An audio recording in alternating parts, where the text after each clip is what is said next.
Thursday Night Monologues. Word bullets and raw milk. Miss Thursday's Late Night Monologues? We've got you covered with our roundup of the night's best laughs from across the dial.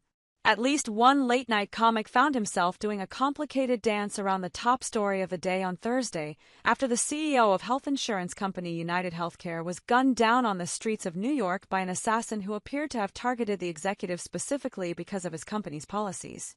The fact that the bullet casings found at the scene were found with the words deny, defend, and depose written on them suggest a deeper motive than your run-of-the-mill Second Amendment enthusiast, those terms, or close enough, describing the strategies American for-profit healthcare companies traditionally use to evade payment of people's medical claims.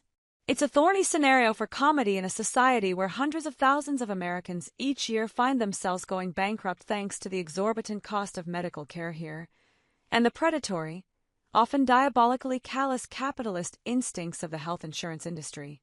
Naturally, social media jokesters, unbound as they are to any network standards and practices or, indeed, apparent conscience or good taste, leapt on the under-investigation shooting to make eat-the-rich jokes and suggest casting choices for the hundreds of screenplays no doubt being feverishly pitched and written as we speak.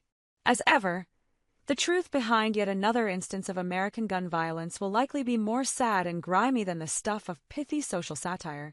When you idolize murderers, you're setting yourself up for lots of sheepish apologies. But the parallel facts of injustice in American healthcare and a premeditated murder on the streets of a major city were undeniably food for thought and jokes.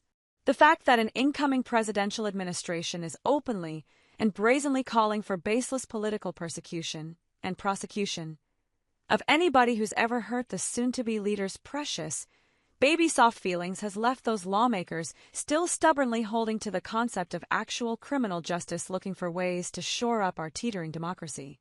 Yes, Donald Trump and his screeching minions, like completely unqualified children's book attack dog and FBI nominee Kash Patel, are claiming that anybody who's ever dared speak out against a 34-time convicted felon, legally determined rapist, dictator-compromised stooge, and all-around soulless greed monster will face the quick wrath of a Justice Department unbound from pesky things like evidence, cause, or, justice. This leaves President Joe Biden in something of a pickle, as evidenced by his preemptive blanket pardon of his troubled son Hunter.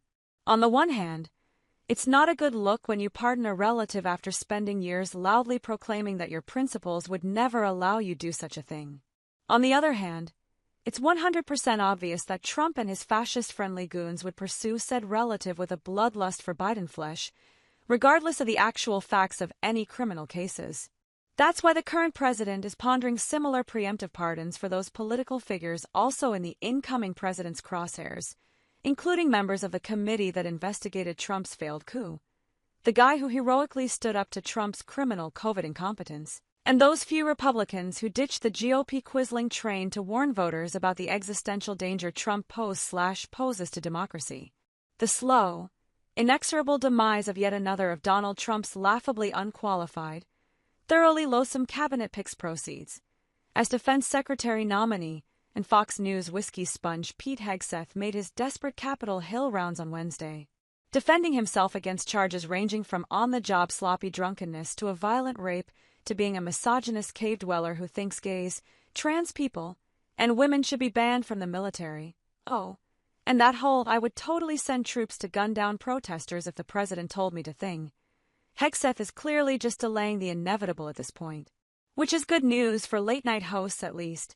So Robert F. Kennedy Jr. is poised to be in charge of all America's healthcare, disease control, and other agencies that make sure we don't all die. That's fun for us, since Kennedy is a straight-up dangerous loony who thinks that vaccines are evil, water fluoridation is evil, chemical additives make you gay, COVID is a racist bioweapon, and chugging feces-tainted raw milk is A-OK, also had part of his brain eaten away by a brain parasite. Oh, and he was addicted to heroin for several years and said that it made him smarter. Oh, and Donald Trump has promised to destroy the Affordable Health Care Act. So, don't get sick,